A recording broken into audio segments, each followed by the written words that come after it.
Hello, everybody. Good morning. Thank you very much, all of you, for joining us. I know we've got quite a number of people that have signed up to this webinar this morning, so thank you so much for your time. Before we begin, right at the beginning of this, I just wanted to acknowledge what we're here to discuss this morning, and it is around gambling harm, mental health and suicide, and we all know that they're not easy subjects to talk about. So if you do need help during this session, we have got an amazing lady called Leanne Pinkington from Bet No More, who is going to be helping us out with supporting anybody that might need it. And her details will be in the chat. And at the close of the session, we're also going to share a list of support services that you can access as well. So whatever you're carrying today, you've got somewhere to take it. If you are in crisis now, please do contact the Samaritans. Their number is 116123, and it's free anytime, 24 hours a day. So with that all said, I'm really glad you're here, and let's get into it. So my name is Alice Hendy. I'm the founder of Ripple Suicide Prevention, which is a charity that I set up and founded after losing my younger brother Josh to suicide in 2020 at the age of 21.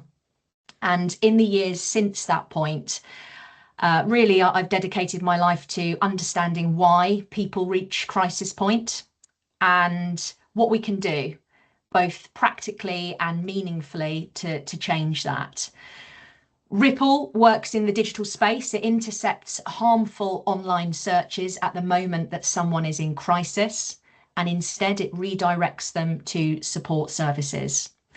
It's technology, and it's built around the simple truth, really, that people often reach out for help in private before they're ready to say anything out loud. And our job at Ripple is to be there in that moment of crisis.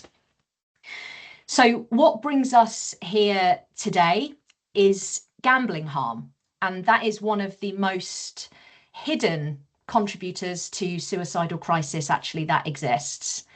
It builds often very quietly behind the scenes, long before anyone on the outside actually realizes perhaps that something might be wrong. And by the time it becomes visible, the person who is carrying it has often been in distress for quite a significant period of time. Workplaces are one of the few environments where early warning signs may actually be visible. And if you know what you're looking for, that can only be a good thing. So today is all about recognizing the signs of gambling harm early. It's about understanding how hidden distress can escalate into suicide risk. And it's about thinking practically how workplaces can respond with confidence and compassion and know what to look for with these individuals who might be struggling. Something that changed in April, which Frankie is very passionate about, is actually that the government introduced a statutory levy on gambling operators quite recently.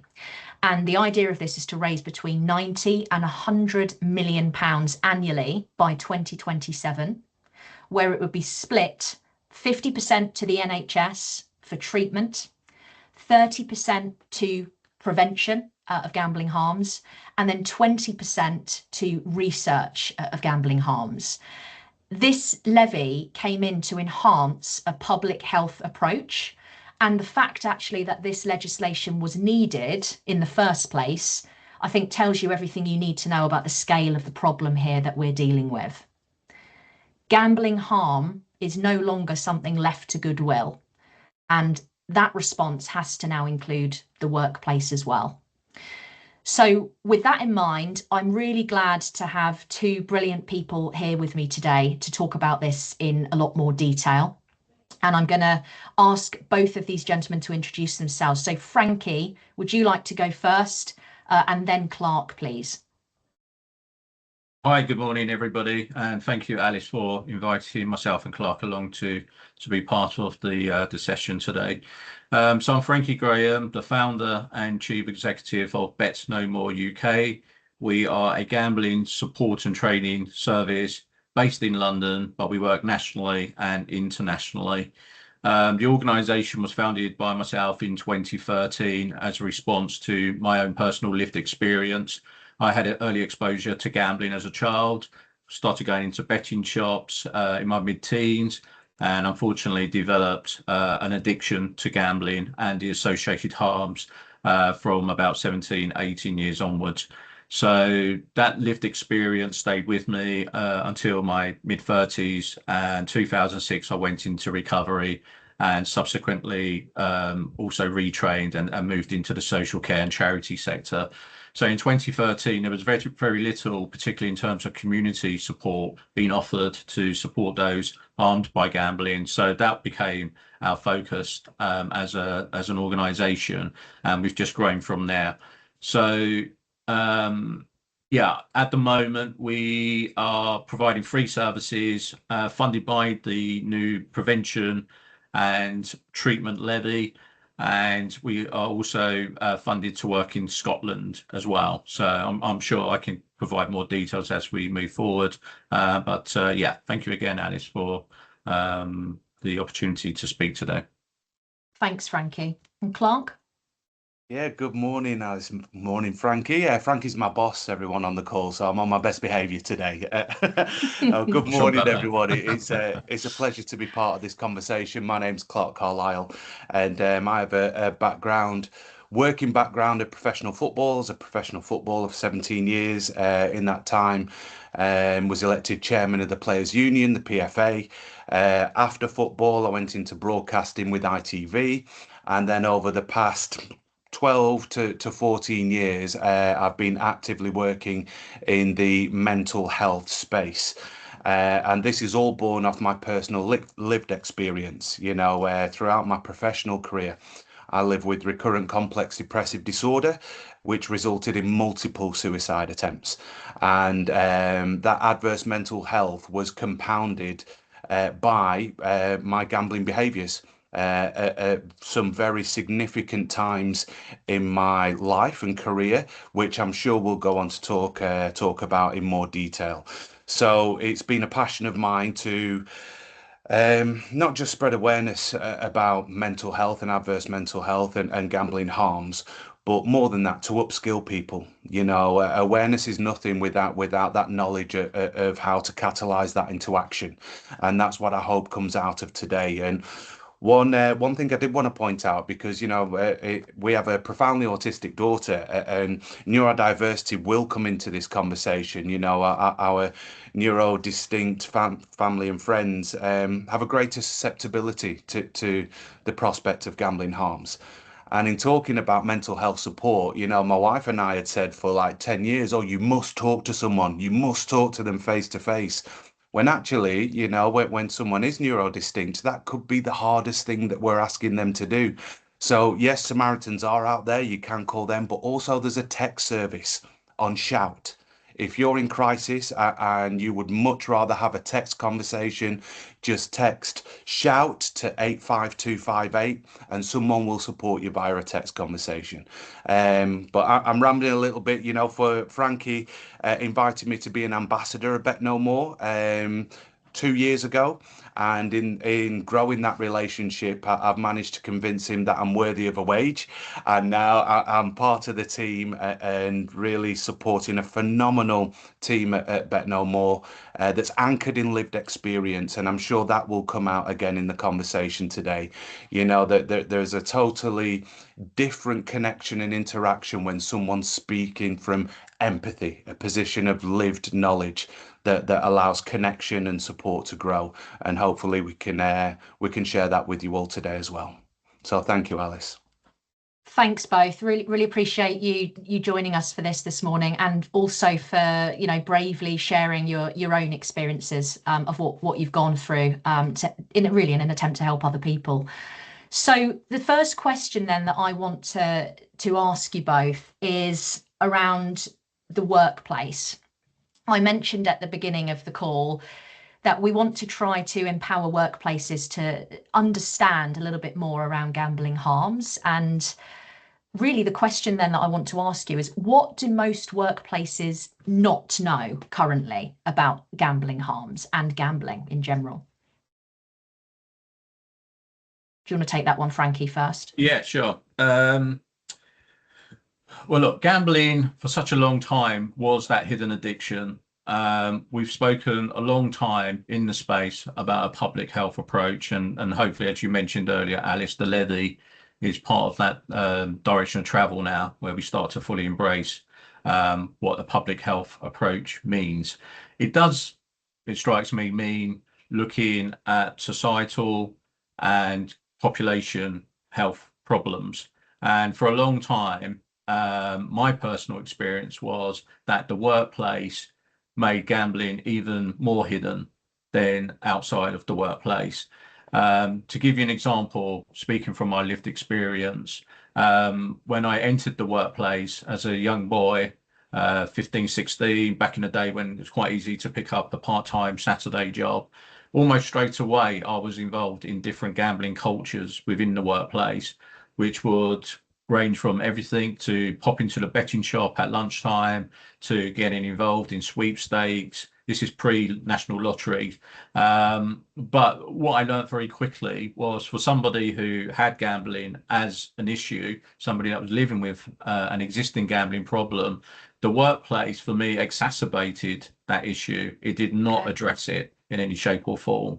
So moving forward, in my employment career, as I moved to full-time employment following my education, I was at the London College of Fashion. I did a fashion and business degree.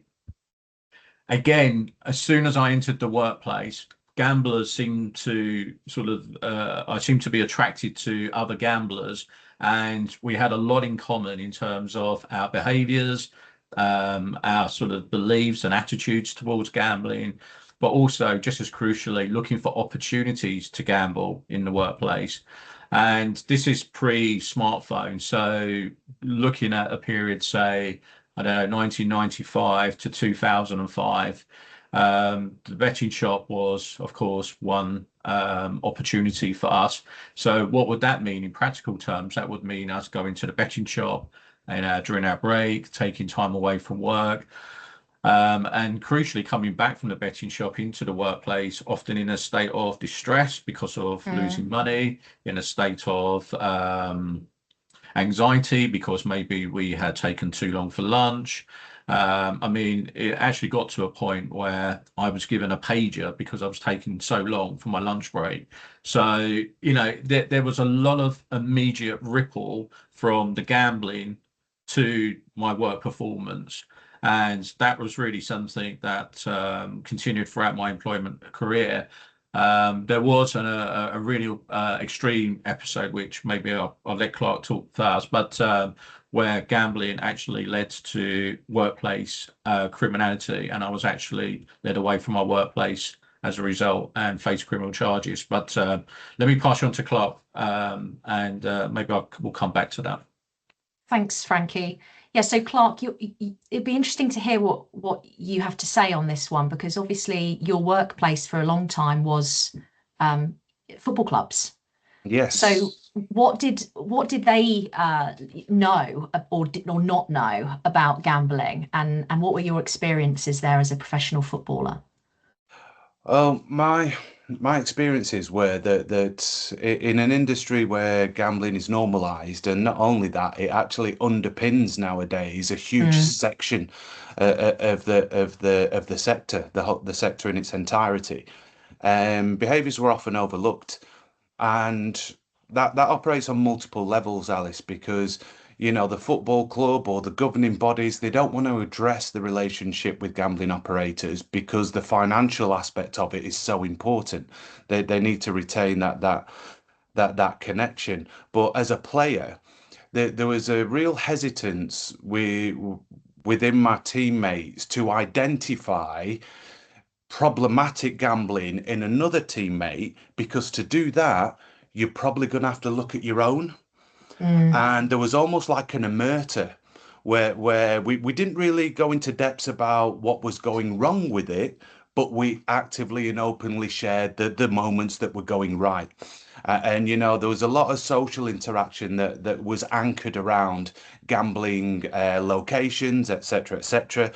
But the point at which it becomes hugely problematic is, Frankie mentioned it, is that iPhone switchover. Now the world's gambling casinos and actions are right here. For all you know, people on this call could be gambling. And it blows my mind that the recent statistics say that over 25% of people have gambled at work in the last 4 weeks. And that's self-report measures. So when we look at that this activity is going on in the workplace, we've got to have a look at a systemic approach first. We wouldn't have people having 5 pints and coming to work.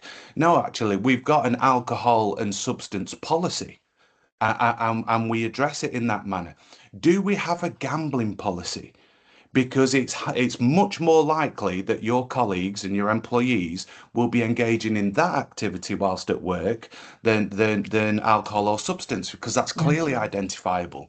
Now, when we take that into what it looks like and the potential consequences, when you have a dysfunctional relationship with gambling and it is going way beyond gambling harms to the point of addiction and total consumption, you're up all night because it's not geographically located anymore. You're hiding in corners from your family, like, oh, I'll sleep in the other room, when really you're just desperate to get on this and gamble away.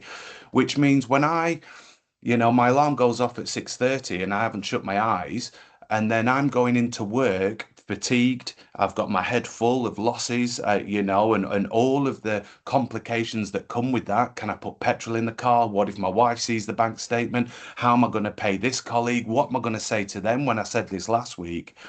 I'm then going into tackles half a second late. I'm actually risking the physical safety of my teammates. And that plays out in every workplace.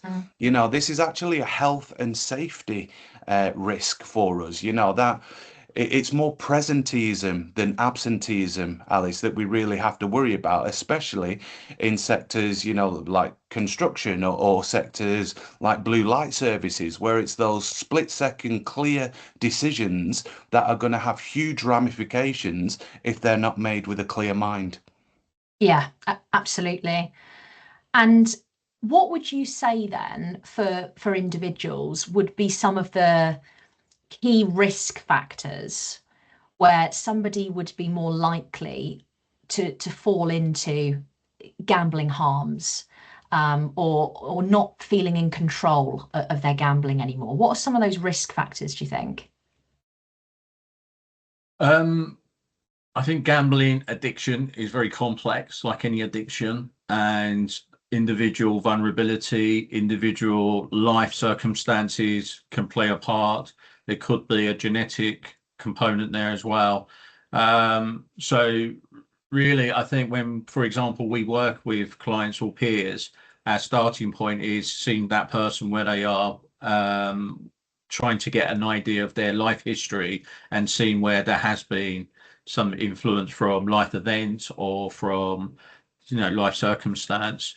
So risk, I think, does depend on that individual's life history, but it does also depend obviously on the product and the accessibility to the product and the way these products are marketed, designed, and are accessible. So Clark mentioned the smartphone. So from 2005, thankfully I stopped in 2006, just before the advent of the smartphone and the gambling industry's integration really with the technology. So we saw around that time the new Gambling Act, which was designed, I think, actually to support the industry rather than put safeguards in place. And what we saw was that commercialization of gambling to such a degree that it really accelerated the growth of the industry. But with that acceleration came a lot of increased access 24/7 via the smartphones or through your laptop, increased opening hours on the high street, the betting shops. When I first started gambling in betting shops, if I remember correctly, they were only open Monday to Friday. I used to close at 6. Well, now they're almost 24/7 operations. So what we've seen over the years is an expansion in access and availability. And if you are you do have that vulnerability in your life, whether it's caused through genetic, whether it's caused through life circumstance or whatever other vulnerability, and you start to gamble, it can quite quickly become a problem because if you're not aware of the risk and you don't have access to safeguards, it's quite easy to get yourself into that kind of bubble where you will play and start to think in a kind of cognitive distorted way that the longer you gamble, the more chances you increase to win. So it does very much depend on the individual, but there are certain traits which we can see in many individuals that come forward for support. I think the crucial thing, the sort of bottom line is we need to be so much better on education, prevention, and awareness. And if any individual does want to gamble, then they need to do so with the full information available to them about the risk which is inherent in the activity of gambling. Yeah. And you mentioned also, Frankie, in your answer for one of the previous questions, that you almost attracted other people that were doing that were gambling as well. So do you think there's an element also there of perhaps some peer pressure as well in some instances?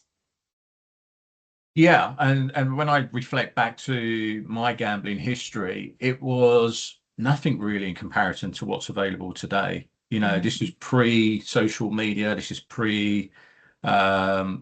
almost pre-internet. What we have today is just so much more risky in terms of being exposed to gambling, whether it's through marketing, advertising, but also exposure to other individuals, like-minded individuals through online communities, for example, or through going to the betting shop or the casino. So I think what you have now is a whole menu of opportunity to find those like-minded people.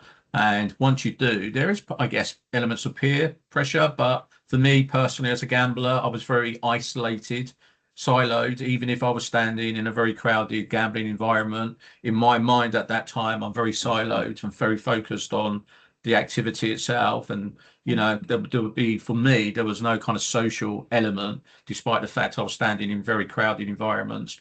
Where the peer pressure may come in is afterwards, when you're trying to cover your tracks a little bit about your losses. And as Clark said earlier, you might talk about your wins and the positive, what you perceive at the time, the positive nature of your gambling, and you'll be much more inclined to hide away the negatives, the losses. And that's where maybe the peer pressure comes in, because I'm pretty sure gamblers do talk to themselves in very positive ways about how they've won, about opportunities to gamble, etc., whatever it is. So I think that's where the peer pressure is more relevant. Yeah. Can I add to that, please, Alice? Of course. Yeah, because I found that I think it's very important for people to hear that we're not taking an anti-gambling approach, that all gambling needs to be thrown into the pits of wherever. Some people do establish what is an authentic relationship with gambling and an interaction that may well suit their circumstance. And when we talk about this, we can often get drawn into it's all financial, and so we need to look at those people who are in financial difficulty because they're the most vulnerable. Well, yeah, there are aspects of that make them, that demographic susceptible. But what I found in my experience was that we truly have to understand our motivations to gamble. So it first started for me. Football's a very transient career. I'm going to a different club every 2 years, and I needed to belong and fit in. So when I arrived, I wanted to join in with the group in whichever way I could, so that I was part of that community. And if it was gambling, it was gambling. Financially, it didn't cause too many issues. So, but then as you do develop a group dynamic, I'm sure you have it in your friend group, you almost develop a mantle, don't you? That person's the Casanova, that person's the drinker, that person's the joker. And I developed the gambler mantle. So when I was with that group, it was almost like I played up to that, because that was my performative identity, even at times when I didn't want to. Again, financially not a huge problem. But then there's a very fine line between I'd like to win and now I need to win. Yeah. And sometimes that line isn't crossed by your behavior.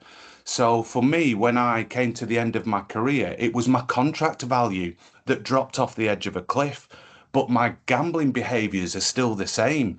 And in fact, I'm now motivated to actually try and win because I've got a contract disparity to make up. And then that's when it gets incredibly dysfunctional. So you talk about risk, what people can look out for, you know, changes in circumstance that may evoke some kind of emotional response. And that's not just, let's say, job loss. It might be a new job. It might be promotion. It might be marriage. It might be childbirth, relocation, all of these things that may cause an emotional uprising that needs managing in the individual. If in that moment someone is gambling for avoidance, gambling for escape, then that is a significant risk factor. Yeah, hugely. And with regards to the risk factor, we touched on this, and you touched on this very bravely at the beginning, Clark, as well. Gambling harm and the risk of suicide are very, very much connected. And the stats show that people experiencing gambling harms are 2 to 3 times more likely to experience suicidal thoughts than the general population. Over 400 people in the UK die by suicide every year where the problem gambling is a contributing factor. That's more than one person a day.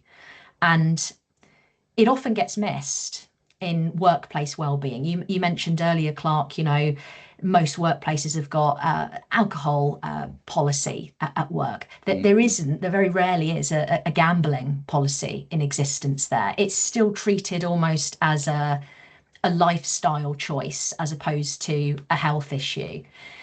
Can you, Clark, firstly, just give us a bit more information about how the two link, gambling and suicide, and how are they connected from your personal experience? Yeah, from my experience, I have to say that my adverse mental health, my depression was in situ before my gambling harms. Okay. And as if I look back at my depression experience, I can look back and paint a very clear picture of a descent over a number of years that then were, culminated in multiple suicide attempts between 2014 and 2017. But the difference with gambling in that scenario is that for me, gambling compounded my adverse mental health. It compounded my depression. And because I was desperate for escape from my depression, I used not only gambling, I used alcohol, I used computer games, I used anything to avoid, emotional acknowledgement or current psychological state. Now, I think it's really important to state that not everyone goes on that long descent. And this is where identifying gambling precipitated suicide can sometimes be much harder. Because if someone goes on let's say a one night blowout in gambling and blows their life savings, whereas previously you've seen them in a fine mental health state, that can be something that like circumstantially and financially is catastrophic in the moment. And the loss of perspective on trying to overcome that, on sharing it first and foremost, let alone overcoming the consequences, that can bring to the fore what is sometimes called spontaneous suicide. And that's incredibly difficult to preempt and predetermine. So I think we've got to put that out there, Alice, to so that people don't feel that it's our responsibility to spot everything, because sometimes we just can't. And that's where that public health approach to talk about, education, awareness, understanding the full risks, having the support pathways not just highlighted but actively signposted in work and at home, that's really important. But to myself, there was there were so many moments in those 3 years between 2014 and 17 where there was a huge dissonance in me because I knew I wanted to deal with something. I knew I should have been dealing with something, and I knew that to gamble wasn't the answer. I knew that to gamble was only going to cause me more problems. Yet in me, I couldn't not do it. And so it gets to a point for over a number of years where it didn't even give me any emotional relief. When I was gambling, I hated it. When I was gambling, I was absolutely castigating myself internally. And then when you're already in poor mental health, that narrative just got louder and louder and louder and louder. And yeah, when you come away from a gambling session and you're in a financially worse position, you've told more lies, you've borrowed more money with no seeming way to get around it in that closed space.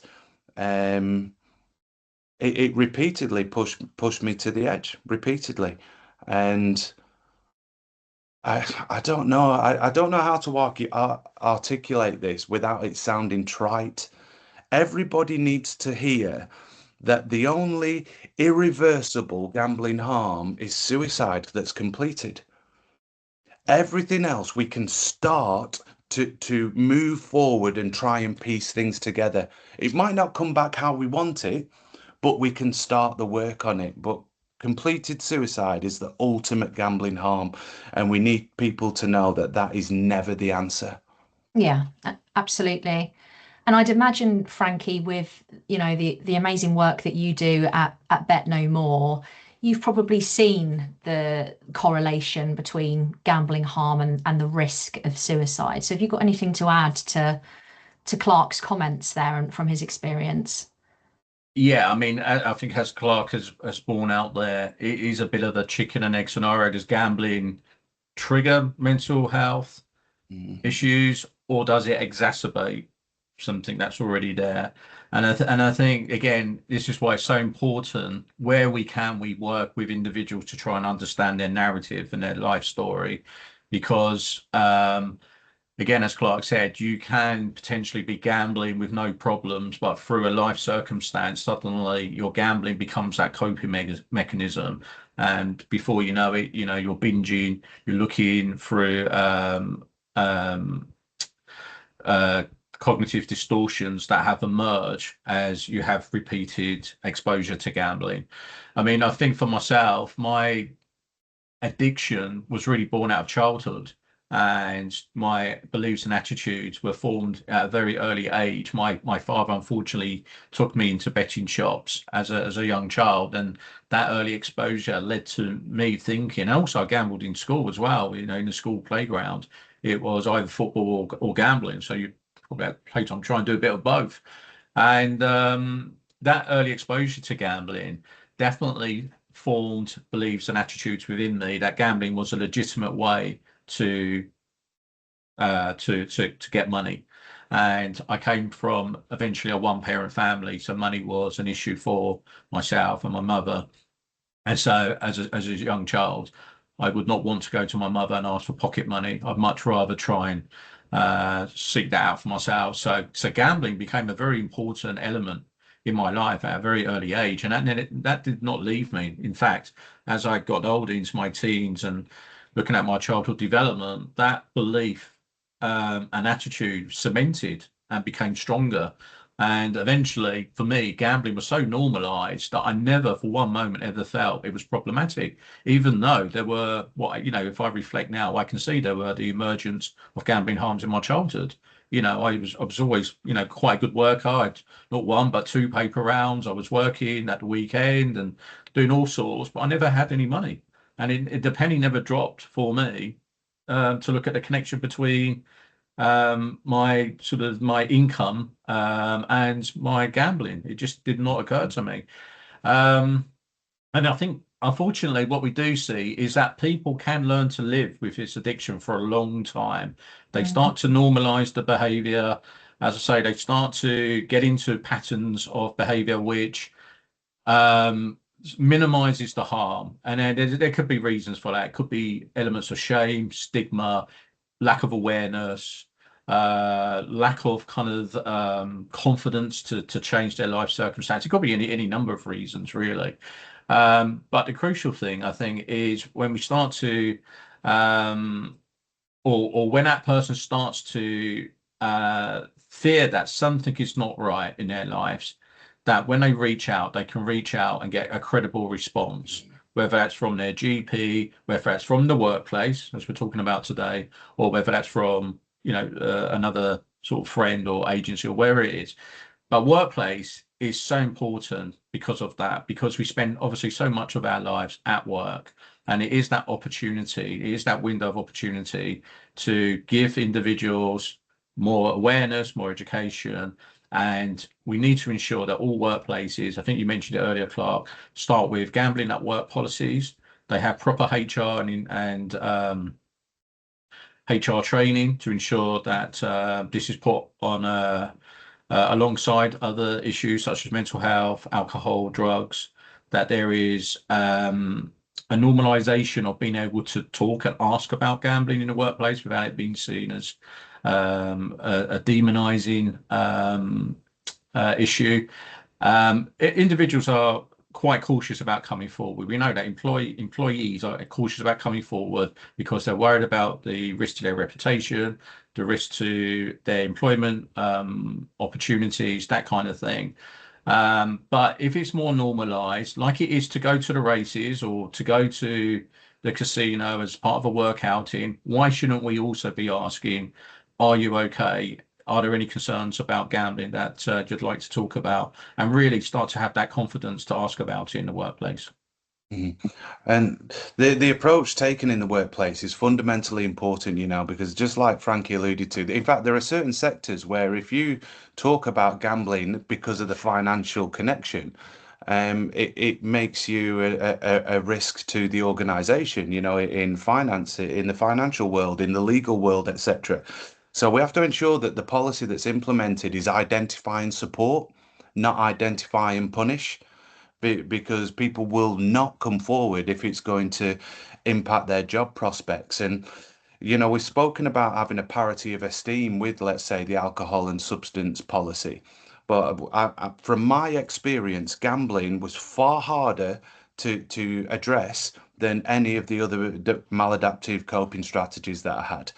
There was no pint of lager that I drank thinking it might solve 10 years of drinking. And I'm sure there's no, shot of drugs that makes that person think it's going to solve 10 years of drug taking. But the insidious nature of gambling is that it gives the person who gambles the illusion that there might be one bet that could solve the financial consequences of 10 years of betting. And like Frankie said, those cognitive distortions that get embedded, you think that one big win's going to make it all right. So that's a delusion in itself, but that's what perpetuates the action. And when you get all of the advertising and the messaging that is just, proliferated across every platform, it can find it from those two aspects almost impossible to escape. Yeah, completely. And I've heard that a lot actually since, being immersed in the mental health and suicide prevention space.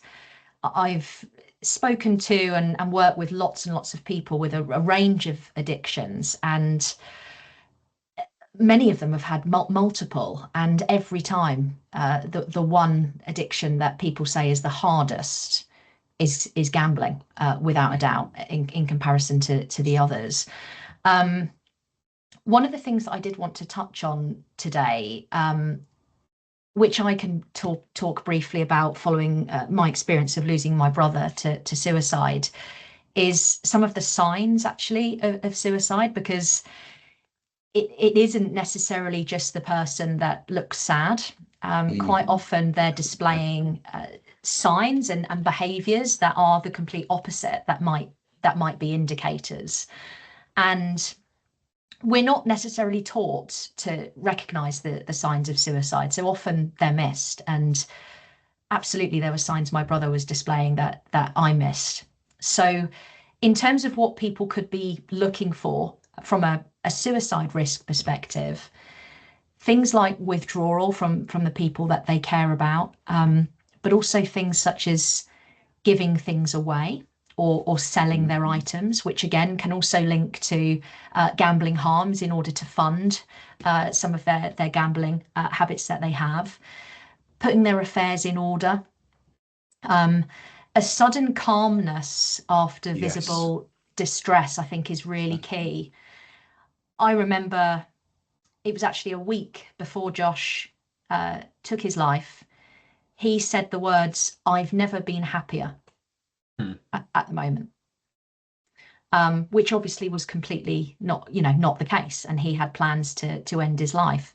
But it was almost like he was at peace with his decision to take his own life. So if there's a sudden calmness after visible distress, do look out for that in your loved ones. It could indicate a decision has been made. Comments that somebody might make, they might talk about being a burden. They might talk about not being around in the future. They might talk about things being easier without them around. They're often said in passing. They're often throwaway comments. They're often easily missed. Keep an ear out for those kinds of comments that people might be making. And I also wanted to touch on the things that people search for online. Now, we've mentioned a few times in our conversation today about the introduction of smartphones has made things so much easier for people. And as a result, it's actually made things a lot harder for people as well, particularly when they're dealing with something like addiction. And actually, it's no different when people are searching for things on the internet around gambling harms and around self-harm and suicide. And that's one of the reasons that we built Ripple, knowing that lots of people, when they're in a moment of crisis, turn to the internet in order to get support. We're seeing that now with the likes of ChatGPT, Claude, Copilot, where people are turning to these AI bots and agents now in order to find support. But one of the things that I wanted to highlight today is you can have that conversation with somebody to open up that two-way street, really, where somebody can feel comfortable and confident in having the conversation about suicide or about gambling harms. At Ripple, we've created a guide. It's called How to Talk About Suicide. It's completely free. It's available on our website, which is ripplesuicideprevention.com. And really, it's for people that don't know what to say, but want to approach their loved ones, that want to open up that conversation and let them know that they're there and that they care. It covers things like language. It covers things like warning signs, how to open up a conversation with care and confidence. And it's a practical resource that people can use. So please do have a look at that. I think Elena in the team at Ripple is going to post a link in the chat about how you can download that. But you mentioned, Clark, when I said about, a calmness after visible distress. You've been there. You've been in that position. You've experienced that. Is there anything else that you think people who are listening today might need to know about some of the warning signs that might not be as obvious as we all think? Alice, you've just hit three there that resonate, that chime with me right to my core, and I can see them in every suicide attempt that I've had. First of all, you say the isolation of language, especially if someone's in a relationship or in a family. Everything becomes I and not we. It's I and you. Often speaking about contributions in the past tense. That really resonated with me. Everything became I and you and not we. The second bit was the clearing house and giving things away. I did that every time. Gave my wallet and all my, any money and cards away, and also threw my phone away because I won't be needing that anymore. Spent 2 days walking around the streets of Liverpool looking for a responsible way to die. Well, that final one, the calm, it's so illogical now to a well mind. And you said your brother said he's never been so happy, and you say he obviously wasn't. Do you know, I know that place, and I was, Alice. I was, because after years of torment, after months of torment in here, that had no release, no solution, you know, just berration, thinking you're an abject stain on society. And then you come to that moment where it's not just you've decided that you're going to take your own life, it's where you've gone through the ideation and now I know exactly how I'm going to do it. And once it was that, even if I come to that notion that it was going to be in 10 days' time, not now, 10 days' time, if it was all planned and set and certain, I was like, yes, finally. That relief, that calm, you start to interact again, you know, it's good times, because I know that it's going to be over in that dysfunctional illogical mind. So those three things, you really just hit me to my core there, Alice. Yeah, please, people, hear that. Hear that. Yeah, yeah, it really, really important. So I want to move on then to what can be done. We've spoken a lot about the risk factors, about both of your personal experiences of this. From a workplace perspective now, what can workplaces do? What can managers do to reduce the stigma of gambling harms and to reduce the barriers that exist for people who want to seek help? You want to take that one, Frankie, first? Yes, sure. Sorry. Well, look, I think each workplace needs to take a holistic approach, right? Mm. It's not just one thing. I think you need a proper strategy in place because many businesses and workplaces, in our experience, are starting from scratch. There's very few organisations that we've come across over the last 10 years that has anything kind of robust in place, even a workplace gambling policy. So I think there needs to be a sit down and a proper planning process to understand the problem, understand the need, and then implement. And, you know, I think the workplace has become more complex. We saw that during COVID. We saw the emergence of hybrid working, for example, and what that places is more risk to certain individuals. You know, if you're working from home, obviously there's potentially less oversight. It provides even more opportunity to get onto a smartphone without any observation. So I think the workplace policies need obviously to be fit for purpose for today's workplace. We need to consider what is the workplace now. It's not bricks and mortar anymore. It's where you enter into a contractual arrangement, and for that moment or for that time, you're under the duty of care of your employer. So the employer really does need to ensure that there's correct policies, processes and procedures in place.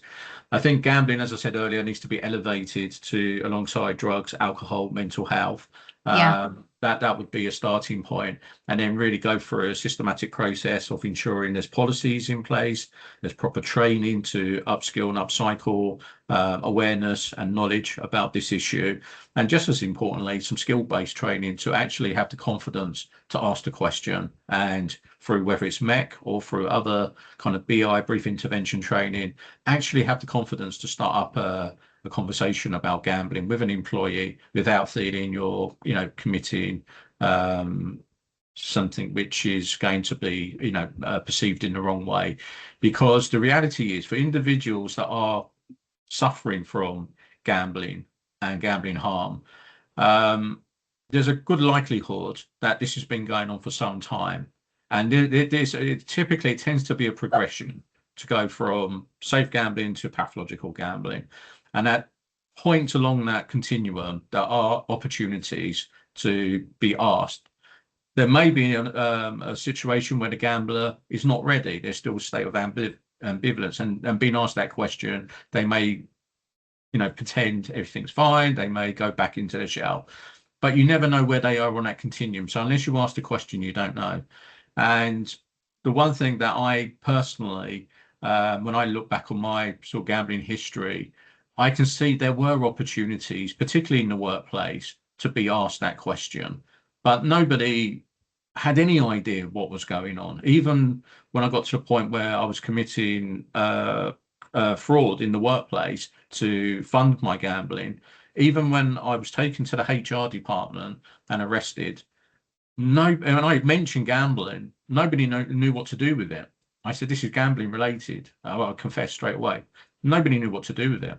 And so I think it does need a very comprehensive approach. And it's really important that we do embrace the public health approach, because the other consideration that I would like to quickly mention is there is a fear about the generations that are growing up, that are digital native, that have grown up in the last since 2005, the Gambling Act, where gambling is just so normalized. And, we're finding out almost by accident the type of exposure they've got to gambling, the type of communities that they're involved with online, the role of the influencers who use gambling as a way to create aspirational lifestyles. And so you can have this aspirational lifestyle through gambling and actually use their status to encourage young people to get onto websites. Many of them are not even properly regulated. So I do fear that we've got a situation now, but what could be coming could be a lot harder to address, because it's so more entrenched in terms of their way of thinking, their patterns of behavior. So that is a concern. That's why we need to get this right now. We can't waste any more time. We need more action. Yeah. And what would you say, Clark, from your perspective, action looks like? If we've got businesses, corporates on this call today thinking, okay, we don't have anything in place here, what should we do? Well, to my mind, Frank has given a comprehensive response, I think, there to what organisations need to do systemically. I think what organisations need to pay mind to is how they introduce that to their workforce. Gambling is heavily stigmatised. People, if we bring it up, the walls come up, or that's not for me. If you're bringing it up in a lunch and learn that's opt-in, you're not going to get many attendees, because people don't understand the relevance to them, or they don't believe it, that what they're engaging in is problematic. So in how we introduce it to our workforce, it has to be, I believe, via that lived experience share that positions and informs everyone of how far the tentacles of gambling harms go. Because yes, I lived my experience and I've come through the issues of gambling and coming from that. But what we haven't had time to share was the impact that had on my wife, on my children, on my parents, on my brothers, on my friends, on my colleagues. And academic studies say that there's 6 to 10 other lives affected. I can tell you there's at least 2 to 3 times that in my own life. So I dare to say that it's the same in most people who experience, serious gambling harms. So if we can present the issue that it's not just a person who gambles problem, this is a societal issue, because it contributes to children in poverty, to domestic violence, to financial coercion, to crime and criminality. All of these aspects are where the tentacles of gambling harms extend, and that's why it's something that we all need to be aware of, and we all need to be upskilled about. Yeah, absolutely. We've got a few minutes left, and I want to make sure that we're covering off some of the questions that have come in from the audience that are on the call today. So if you do have a question, now's the time to put it in the Q&A function of the Teams call. But one of the things that I wanted to touch on is quite topical. We spoke before coming on live today that obviously we're all football fans.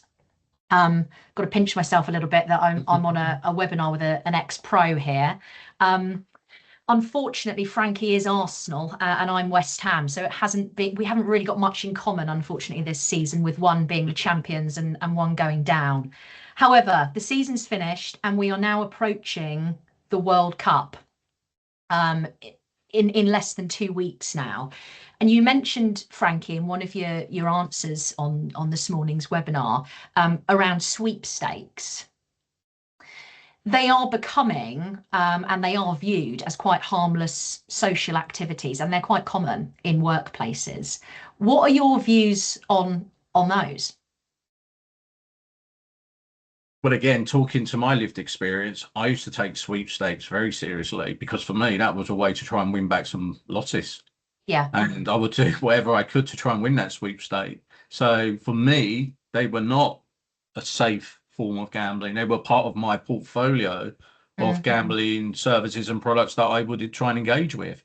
So to say, and again, I guess we are trying to be even in our approach. We're not saying all gambling is bad and all gambling needs to be banned. But again, I do think it is a duty of care for employers to ensure that if you are going to have a gambling opportunity in your workplace, have you got the right education awareness around that? There may be individuals that will be perceiving this as something completely different, as quite triggering, as something which, as I say, is just something which they could really have a completely different attitude towards. So I would put lotteries in there as well. Yeah. Obviously now we've got national lottery syndicates. The World Cup is obviously, in terms of sports betting, one of the major events of the year in terms of opportunity to gamble. And I'm sure we're going to be, flooded with marketing and advertising, all with a World Cup perspective around it. So yeah, that would be my sort of take on it. Maybe Clark, have you seen something similar? I agree, Frankie. We have opt-outs now, don't we? Even for things like Father's Day, Mother's Day, we know it might be triggering for people. We're cognizant of that. So when it comes to this, give opt-outs, give the opportunity, just show forethought that someone might not be wanting to engage with this. The thing about the World Cup is it happens when there's a dearth of football. People are starved, especially those, people who gamble are starved of a huge part of their sports betting. So you're asking about red flags and risks, risk points earlier. This World Cup could be ripe, especially because the matches are going through the night for us. Yeah. So someone showing up lethargic the next day, it can be very easily explained away, because of the timing schedule. So, if needs be, ask the second question. Yeah, really important. We've also seen it for the upcoming season in the UK. We're seeing a shift from gambling organisations being promoted front and centre of a football team's shirt, moving to the sleeve now. So there seems to be some kind of an awareness there that things are starting to shift. Adele, hi Adele, by the way.